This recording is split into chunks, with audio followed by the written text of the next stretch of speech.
Good morning, book lovers of the internet. Welcome back to my channel. If you're new here, make sure to subscribe because for every subscriber, I get a new subscriber, and I also read a page from a book of my choice. So, in this video, I am going to be reviewing this book called The House in the Pines by Ana Reyes. It has about 320 pages, and I reviewed it 3 out of 5. I rated it 3 out of 5 stars, and there are some things I have to say before actually telling you my thoughts. So, first of all, I bought this one blindly using my birthday money, and I didn't know anything about the story or what it would be like. And the cover is what reeled me in.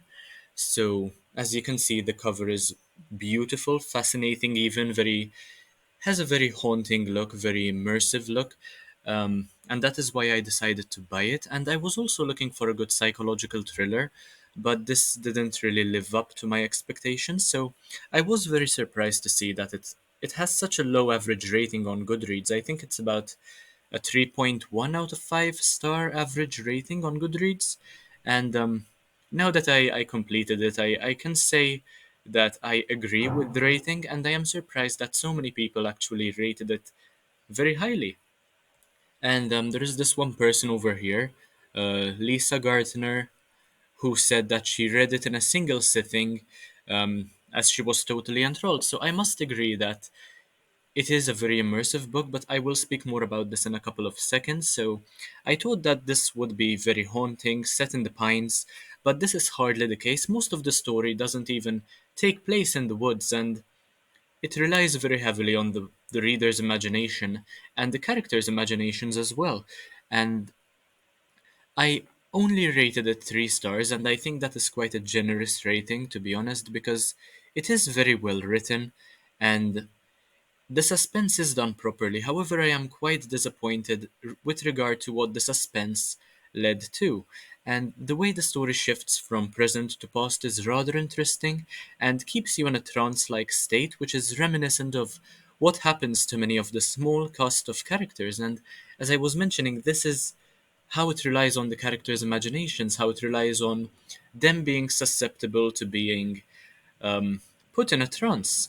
And to spare you from having to read it. So if you're interested in reading this, by the way, feel free to click away right now. But just if for the people who do not really wish to read this but want to get the general gist of it, um, basically the house in the pines is not even a house as such. It's more of a cabin, and this cabin is completely imaginary. It doesn't even exist, or if anything, it is basically a cabin which is completely destroyed.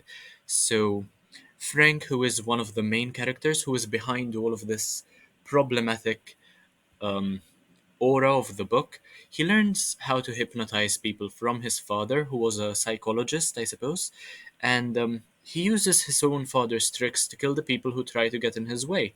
And his father is actually one of those people, which adds to the mysterious nature of the story. So the first time Frank appears, he comes off as this cool sort of person who can really understand the way human nature works. He gives surfer guy vibes. He seems like a very chill person, but deep down, he is a horrible person. And I like the way the characters are written. Since there is a small cast of them, they all get to have their own personalities and they are fleshed out very well. So I must say that I think Maya, who is the other main character, is a rather annoying one, and basically the story revolves around Maya's best friend Aubrey being killed by Frank, and then Frank actually doing the same to multiple other people. And this is actually caught on video, and that is when Maya comes in and starts to investigate, putting herself in danger along the way.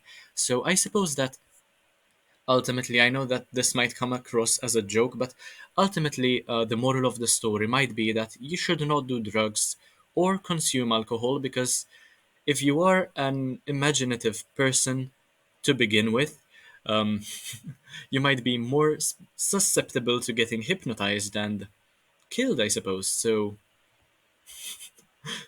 keep that in mind, kids. Um, That is all I have to say about the book by Ana Reyes called The House in the Pines. I am quite disappointed that Ana Reyes herself is a creative writing teacher or professor or something like that, and this book didn't really strike me as a very good one. So I suppose I had much higher expectations for how this story would work out, and I'm not saying anything against the writing. The writing is fantastic. What I'm saying is that the plot could have worked out much better, and I was disappointed by what the suspense led to. So my expectations were a bit higher once I found out who Ana Reyes is as a person. So I am in no way saying anything against Ana Reyes' writing style. I'm just saying that this is probably a good debut novel, but she can work on her plots, and I'm always disappointed by these psychological thrillers because the suspense always feels as though it's going to lead to something fantastic, and it never really does. But like I said, this is all I have to say about The House in the Pines by Ana Reyes. So if you enjoyed this video, do let me know in the comment section. Make sure to leave a like, any other sort of comment, share, subscribe, and check out the rest of my content. Support my channel. We are trying to get to 100,000 subscribers by the end of the year. So thank you guys so much for watching, and I will see you in the next one, hopefully very, very soon. Bye, guys.